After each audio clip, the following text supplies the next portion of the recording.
Hi everyone, welcome to my channel. ఈ వీడియోలో మనం నిరూపక రేఖాగణితానికి సంబంధించినటువంటి అభ్యాసం 7.2 నుండి 1వ లెక్క నుంచి 5వ లెక్క వరకు ఉన్నటువంటి సాధనను చూద్దాం.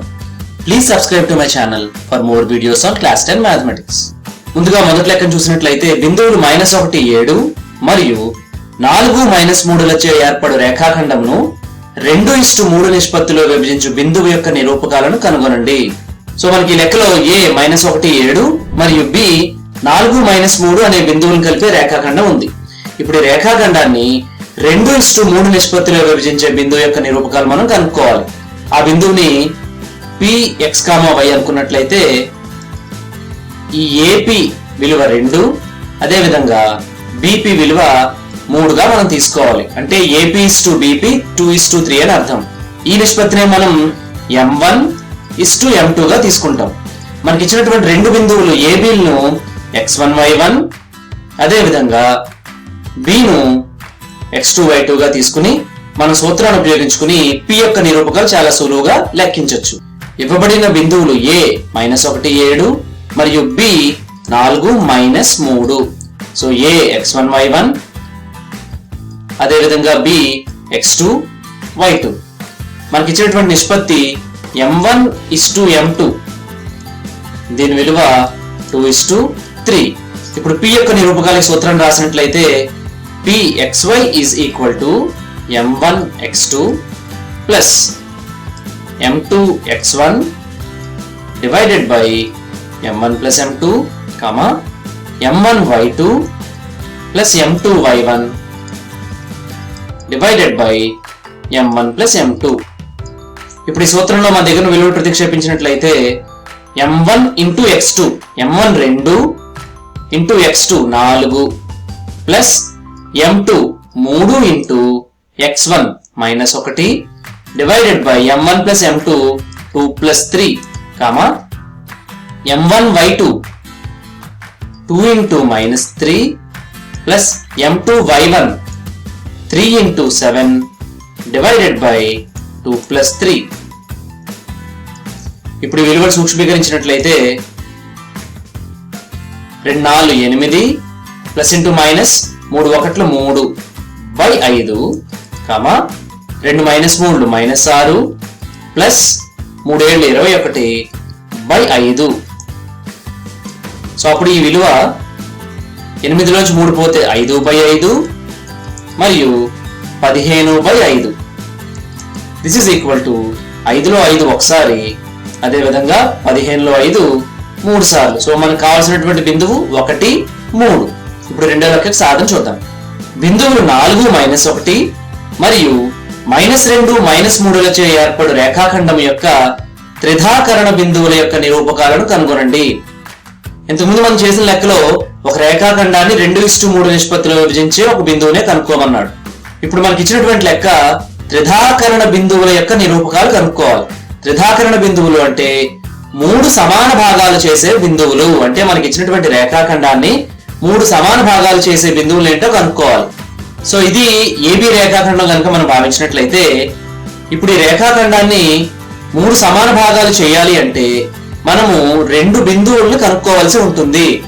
ఆ బిందువుల్ని P మరియు Q అనుకుంటే ఇప్పుడు మనం P ABని ఏ నిష్పత్తిలో విభజిస్తుందో కనుక్కోవాలి. అదేవిధంగా Q ABని ఏ నిష్పత్తిలో విభజిస్తుందో చూసినట్లయితే P A నుంచి Pకి ఒక ప్రమాణం ఉంటుంది. అదేవిధంగా P నుంచి Bకి 2 భాగాలు ఉన్నాయి. అంటే P ఈ రేఖాఖండాన్ని 1:2 నిష్పత్తిలో విభజిస్తుంది. అదేవిధంగా Q చూసినట్లయితే AQ 2 భాగాలు, అదేవిధంగా Q నుంచి B ఒక భాగం ఉంటుంది. అంటే మనం Q నిరూపకాలు కనుక్కోవాలి అంటే మనం 2:1 నిష్పత్తిని ఉపయోగించుకోవాలి. అంటే ఒకసారి M1:M2 1:2, అదేవిధంగా రెండోసారి M1:M2 2:1 వేసినట్లయితే మనకి PQ యొక్క నిరూపకాలు వస్తాయి. మనకి ఇవ్వబడిన బిందువులు A 4 -1 మరియు B -2 -3. ముందుగా P బిందువులు కనుక్కోవాలంటే మనం M1:M2ని 1:2 గా తీసుకోవాలి. మొదటి త్రిధాకరణ బిందువుకై M1:M2 మనం 1:2 గా తీసుకున్నట్లయితే P is equal to M1x2 1 × -2 plus m2 x1 2 into 4 divided by m1 plus m2 అంటే 1 plus 2 m1 y2 1 into -3 plus m2 y1 2 into -1 divided by m1 plus m2 అంటే 1 ప్లస్ 2. సో అప్పుడు దీని విలువ ఒక -2 ప్లస్ 4 2 8 బై 1 2 కలిపితే 3 మరియు ఒక -3 -2 by 3. So this is equal to -2 8 6 by 3 -5 by 3. యాక్చువల్గా 6లో 3 2 సార్లు, సో 2 -5 బై 3. ఇది మొదటి త్రిధాకరణ బిందువు. ఇప్పుడు రెండవ త్రిధాకరణ బిందువు కోసం మనం m1:m2ను 2:1 గా తీసుకుని లెక్క చేయవలసి ఉంటుంది. సో రెండవ త్రిధాకరణ బిందువుకై m1:m2 ఈజ్ ఈక్వల్ టు 2:1.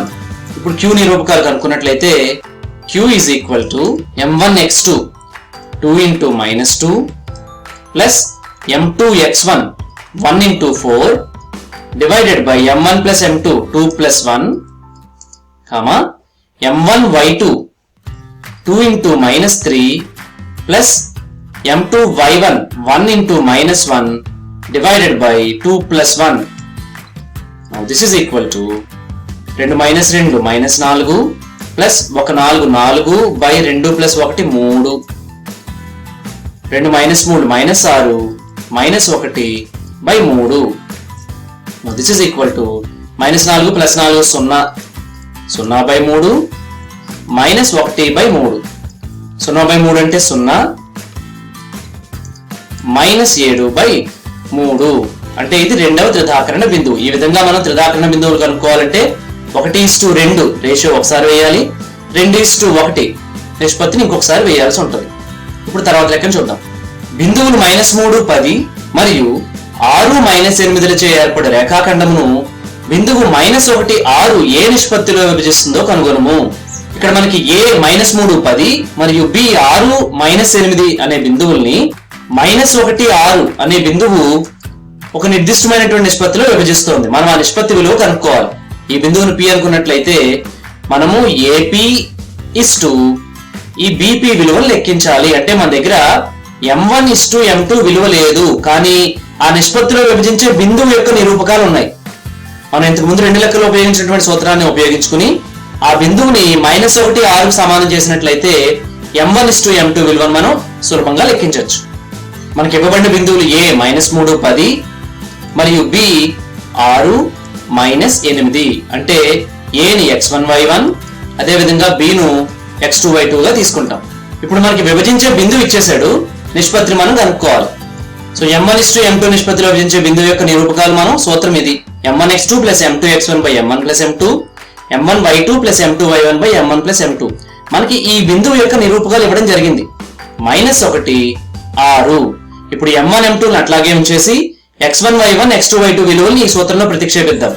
అప్పుడు మనకి m1 అంటే m1 లాగే ఉంటుంది, m1 × x2 6 plus m2 × x1 -3 divided by m1 + m2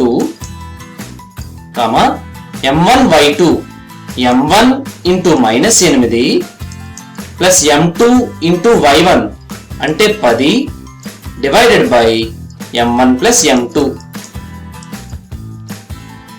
so విలువలు ప్రతిక్షేపించినట్లయితే బిందువు యొక్క నిరూపకాలు ఇవి.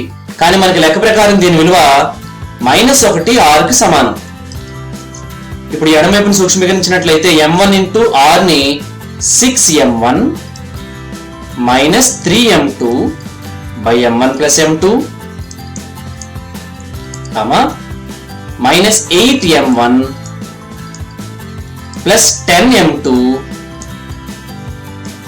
/ m1 + m2. దీని విలువ -1 మరియు 6కి సమానం. మనకి నిరూపక రేఖాగణితం ప్రకారం రెండు బిందువులు సమానం కావాలి అంటే వాటి x నిరూపకాలు సమానం కావాలి, అదేవిధంగా y నిరూపకాలు కూడా సమానం కావాలి. అంటే మనం ఈ 6m1 - 3m2 / m1 + m2 ని -1కి సమానం చేయడం ద్వారా గానీ అదేవిధంగా -8m1 + 10m2 / m1 + m2ని 6కి సమానం చేయడం ద్వారా గానీ మనం m1 m2ని నిష్పత్తిని కనుక్కోవచ్చు. సో నేను x నిరూపకాన్ని సమానంగా తీసుకుంటాను. అప్పుడు అది 6m1 - 3m2 / m1 + m2 = -1. ఈ m1 + m2 ఎడమవైపు భాగిస్తుంది. దాని కనుక మనం కుడివైపు పక్షాంతరం చెందించినట్లయితే -1ని గుణించాలి. అప్పుడు 6m1 - 3m2 = -1 into m1 + m2. అనగా 6m1 - 3m2 = -1 into m1 -m1 -1 into +m2 -m2. m1 ని ఎడమ వైపు m2ని కుడివైపు తీసుకెళ్దాం. అప్పుడు 6m1 కుడివైపు ఉన్నటువంటి -m1 ఎడమవైపు వస్తే +m1 = కుడివైపు ఆల్రెడీ -m2 ఉంది, -3m2 అటువైపు వెళ్ళినట్లయితే +3m2. 6 m1కి ఒక m1 కలిపితే 7m1 = -m2 + 3m2 అంటే 2m2. మనకి m1:m2 కావాలి, అనగా m1/m2 అని అర్థం. సో ఇప్పుడు m2ని ఎడమ వైపుకి, ఈ 7ని కుడివైపుకి మనం పక్షాంతరం చెందించినట్లయితే m1/m2 = 2/7 అవుతుంది. Therefore m1:m2 = 2:7. అంటే మనకి ఇచ్చినటువంటి -1 6 ఇచ్చిన రేఖాఖండాన్ని 2:7 నిష్పత్తిలో విభజిస్తుంది. ఇప్పుడు 4 లెక్కగా ఆన్సర్ చూద్దాం. బిందువులు 1 2 4y x 6 మరియు 3 5లు వరుసగా ఒక సమాంతర చతుర్భుజం యొక్క శీర్షాలైన x మరియు y విలువలు కనుక్కోండి. మనకి ఇక్కడ 4 బిందువులు ఇవ్వడం జరిగింది. ఈ 4 బిందువులు కూడా ఒక సమాంతర చతుర్భుజాన్ని ఏర్పరుస్తున్నాయట. అట్లా అయితే ఆ బిందువులలో x y విలువలను మనం లెక్కించి చెప్పాలి. మనం ఈ 4 బిందువులు ఒక సమాంతర చతుర్భుజాన్ని ఏర్పరుస్తాయి అనుకుంటే సమాంతర చతుర్భుజ లక్షణాల ప్రకారం ఎదురెదుర్భుజాలు సమానం. అదే విధంగా దానిలోని 2 కర్ణాలు కూడా పరస్పరం సమద్విఖండాన్ని చేసుకుంటాయి. కర్ణాలు పరస్పరం సమద్విఖండం చేసుకుంటాయంటే అర్థం కర్ణాల యొక్క మధ్య బిందువులు సమానము అని అర్థం. ఇప్పుడు మనకి ఇచ్చినటువంటి 4 బిందువుల్ని ఈ సమాంతర చతుర్భుజం యొక్క 4 శీర్షాలుగా తీసుకున్నట్లయితే వీటి కర్ణాలు AC మరియు BD ఈ రెండూ కూడా పరస్పరం సమద్విఖండం చేసుకుంటాయి, అనగా కర్ణాల యొక్క మధ్య బిందువులు సమానం. ఇప్పుడు మనం AC యొక్క కర్ణం మధ్య బిందువు, అదే విధంగా BD కర్ణం యొక్క మధ్య బిందువులు కనుక్కుని ఆ రెండింటిని సమానం చేసినట్లయితే మనకి x, y విలువలు వస్తాయి. మనకి ఇవ్వబడిన బిందువులు A 1 2, B 4y, C x, 6 మరియు D 3 5లుగా తీసుకుని ఇప్పుడు ముందుగా AC మధ్య బిందువును లెక్క పెడదాం. AC మధ్య బిందువు మధ్య బిందువు యొక్క నిరూపకాలు x1 + x2/2 మరియు y1 + y2/2. ఇప్పుడు మనం AC మధ్య బిందువు లెక్క పెట్టాలంటే A ని x1 y1 గాను C ని x2 y2 గాను తీసుకున్నట్లయితే ఈ విలువ x1 + x2 1 + x/2 మరియు y1 + y2/2 2 + 6/2. So this is equal to 1 + x/2 ని 1 + x/2 అని రాసేసి 2 + 6 8/2. యాక్చువల్గా 8/2ని మనం 4 అని రాయొచ్చు, కానీ మనం విలువ లెక్కించడానికి ఆ 8/2ని 8/2గా ఉంచినట్లయితే మనకు సులువుగా ఉంటుంది. నేను అందువల్ల దాన్ని అట్లాగే ఉంచుతాను. ఇప్పుడు BD మధ్య బిందువు లెక్కిద్దాం. BD మధ్య బిందువు లెక్కించడానికి మనము B ని x1 y1 గాను D ని x2 y2 గాను తీసుకోవాల్సి ఉంటుంది. అప్పుడు ఇది x1 + x2/2 4 + 3/2. అదే విధంగా y1 + y2/2 y + 5/2. సో దీన్ని సూక్ష్మీకరించినట్లయితే 4 3 కలిపితే 7/2. అదే విధంగా y + 5ని y + 5 గానే ఉంచేయాల్సి ఉంటుంది. ఇప్పుడు మనకి లెక్క ప్రకారం ABCD యొక్క సమాంతర చతుర్భుజం, అనగా ఈ AC మధ్య బిందువు ఈ BD మధ్య బిందువులు సమానం చేసినట్లయితే XY విలువలు వస్తాయి. లెక్క ప్రకారం 1 + x/2, 8/2 = 7/2, అలాగే y + 5/2. సో ఇప్పుడు మనం x నిరూపకాలను సమానం చేయాలి, అదే విధంగా y నిరూపకాలు కూడా సమానం చేయాలి. x నిరూపకాలు సమానం చేసినట్లయితే 1 + x/2 = 7/2. అదే విధంగా y నిరూపకాలు సమానం చేసినట్లయితే 8/2 is equal to y plus 5/2. అప్పుడు ఇది 1 plus x is equal to 7. ఎందుకంటే ఈ రెండు క్యాన్సిల్ అయిపోతాయి. అప్పుడు x is equal to 7 minus 1 6. అదే విధంగా ఇక్కడ కూడా ఈ రెండు క్యాన్సిల్ చేసినట్లయితే y plus 5 is equal to 8. దాని నుంచి y is equal to 8 minus 5. This is equal to 3. So x విలువ 6, అదే విధంగా y విలువ 3 మనకి వచ్చాయి. ఇప్పుడు 5 లెక్కకి ఆన్సర్ చూద్దాం. AB వ్యాసంగా గల వృత్తం యొక్క కేంద్రము 2 మైనస్ 3 మరియు వృత్తం పైన ఒక బిందువు B 1 4 అయినా ఏ బిందువు యొక్క నిరూపకాలను కనుక్కోండి. సో మనకి ఒక వృత్తం యొక్క కేంద్రం ఇవ్వడం జరిగింది. ఈ కేంద్రము 2 మైనస్ 3. అదే విధంగా దీన్ని మనం వ్యాసం AB గా తీసుకున్నట్లయితే B యొక్క నిరూపకాలు ఇవ్వడం జరిగింది 1 మరియు 4. మనం A యొక్క నిరూపకాలు లెక్కించాలి. A ని XY గా తీసుకున్నట్లయితే వృత్తం యొక్క కేంద్రము మనకు తెలుసు వ్యాసంలో మధ్య బిందువు అవుతుంది. అంటే ఈ AB యొక్క మధ్య బిందువు నిరూపకాలు కనుక్కుని దాన్ని వృత్త కేంద్రానికి సమానం చేసినట్లయితే మనకి A యొక్క నిరూపకాలు వస్తాయి. ఇక్కడ మనం ఉపయోగించే లాజిక్ ఒకటే, వృత్త కేంద్రము వ్యాసం యొక్క మధ్య బిందువు, అందువల్ల మధ్య బిందువు యొక్క నిరూపకాలు కనుక్కుని దాన్ని వృత్త కేంద్రానికి సమానం చేసి తద్వారా మనం A యొక్క నిరూపకాలు కనుక్కుంటాం. వృత్త కేంద్రం యొక్క నిరూపకాలు 2 మైనస్ 3. మనకి B నిరూపకాలు ఇవ్వడం జరిగింది 1 4. మనం లెక్కించవలసినటువంటి A నిరూపకాలు XY గా తీసుకుందాం. వృత్త కేంద్రము ఆ వృత్త వ్యాసానికి మధ్య బిందువు. ఇప్పుడు మధ్య బిందువు యొక్క నిరూపకాలు కనుక్కుని కేంద్రానికి సమానం చేద్దాం. అనగా x1 plus x2/2 y1 plus y2/2 ఈ విలువని మనం వృత్త కేంద్రం అయినటువంటి 2 మైనస్ 3 కి సమానం చేద్దాం. x1 y1 x2 y2 గా తీసుకున్నట్లయితే 1 plus x/2, అదే విధంగా రెండవది 4 plus y/2. This is equal to 2 minus 3. So ఇప్పుడు మనం 1 plus x/2 ని 2కి సమానం చేయడం ద్వారా, అదే విధంగా 4 plus y/2 ని మైనస్ 3కి సమానం చేయడం ద్వారా xy ని లెక్కించవచ్చు. 1 plus x/2 is equal to 2. అదే విధంగా 4 plus y/2 is equal to -3. దీంట్లోంచి 1 plus x ఇక్కడ భాగిస్తున్న రెండు అటువైపు వెళ్తే గుణిస్తుంది 4, అనగా x is equal to 4 minus 1 3. ఈ రెండో విలువ నుంచి 4 plus y is equal to 2 minus 3 minus 6, అనగా y is equal to -6 minus 4, అంటే y విలువ -10.